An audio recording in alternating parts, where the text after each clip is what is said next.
Hello friends, ഇന്ന് ഞാൻ മുരിങ്ങയില വെച്ചൊരു സാമ്പാറിൻ്റെ റെസിപ്പി ആയിട്ടാണ് കേട്ടോ വന്നിരിക്കുന്നത്. അപ്പോൾ ഇതെങ്ങനെ ഉണ്ടാക്കാൻ നോക്കാം നമുക്ക്. അതിനായിട്ട് ഞാനിപ്പോൾ അരക്കപ്പ് പരിപ്പ് കുതിർത്തി എടുത്തിട്ടുണ്ടായിരുന്നു.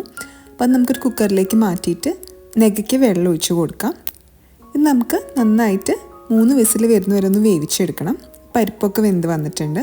ഇനി ഇതിലേക്ക് മുരിങ്ങയില കഴുകി വൃത്തിയാക്കിയത് ചേർത്ത് കൊടുക്കാം. ഞാൻ കുറച്ച് അധികം തന്നെ മുരിങ്ങയില ചേർക്കുന്നുണ്ട് കേട്ടോ. നന്നായിട്ടൊന്ന് മിക്സ് ചെയ്യാം നമുക്ക്. മുരിങ്ങയില ഒന്ന് കുക്കായി വരട്ടെ. ഏകദേശം ഒരു 5 മിനിറ്റ് എടുക്കും. ഇനി നമുക്ക് അരക്കപ്പ് തേങ്ങ ഒരു മിക്സിയുടെ ജാറിലേക്ക് ഇട്ട് കൊടുക്കാം. ഇതിലേക്ക് 1 ടേബിൾ സ്പൂൺ സാമ്പാർ പൊടിയും കൂടി ചേർത്ത് കൊടുക്കുകയാണ്. നന്നായിട്ട് ഇതൊന്ന് അരച്ചെടുക്കാം നമുക്ക്. ഞാനിപ്പോൾ ഒരു അരക്കപ്പ് വെള്ളം ചേർത്തിട്ടാണ് ഇത് അരച്ചിരിക്കുന്നത് കേട്ടോ. നല്ല മഷി പോലെ തന്നെ അരിയണം.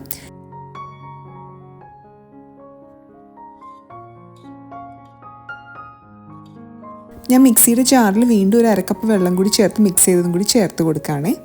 ഇതും കൂടി ചേർത്തിട്ട് നമുക്ക് നന്നായിട്ടൊന്ന് മിക്സ് ചെയ്യാം. ഇപ്പം നമ്മുടെ അരപ്പിൻ്റെ പച്ചമണമൊക്കെ മാറി വന്നിട്ടുണ്ട്. ഈ ഒരു ടൈമിൽ നമുക്കൊരു ചെറിയ നെല്ലിക്ക വലുപ്പത്തിലുള്ള പുളി പിഴിഞ്ഞത് ചേർത്ത് കൊടുക്കാം.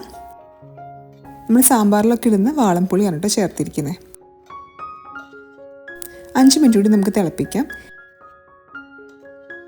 ഇനി നമുക്ക് വേറൊരു പാൻ അടുപ്പത്തേക്ക് വെച്ചിട്ട് അതിലേക്ക് കുറച്ച് വെളിച്ചെണ്ണ ഒഴിച്ച് കൊടുക്കാം.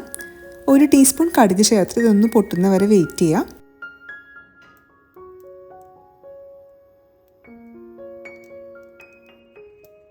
ഇനി ഇതിലേക്ക് വറ്റൽ മുളകും കറിവേപ്പിലയും കൂടി ചേർത്തിട്ട് ഒന്ന് മിക്സ് ചെയ്യാം.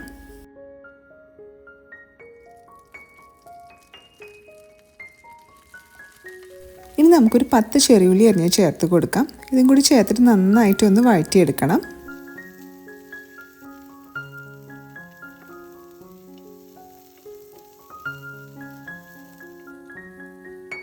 വഴണ്ടി വന്നിട്ടുണ്ട്. ഇനി ഇതിലേക്ക് നമുക്കൊരു 3 ടേബിൾ സ്പൂൺ സാമ്പാർ പൊടി ചേർത്ത് കൊടുക്കാം.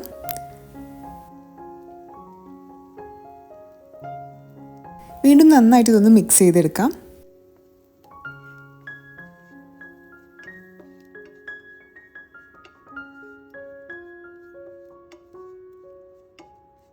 ഇനി നമ്മുടെ കറിയിലേക്ക് ഇത് ചേർത്തിട്ട് നന്നായിട്ട് മിക്സ് ചെയ്യുക.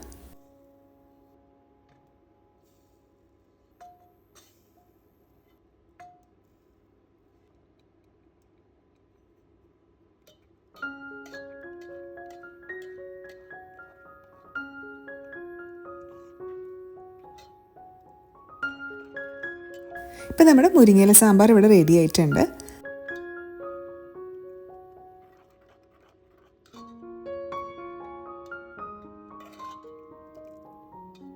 അപ്പോൾ ഈ ടേസ്റ്റിയും ഹെൽത്തി ആയിട്ടുള്ള ഡിഷ് എല്ലാവരും ഒന്ന് ട്രൈ ചെയ്ത് നോക്കണേ.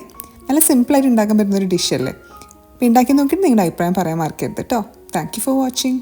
ബൈ.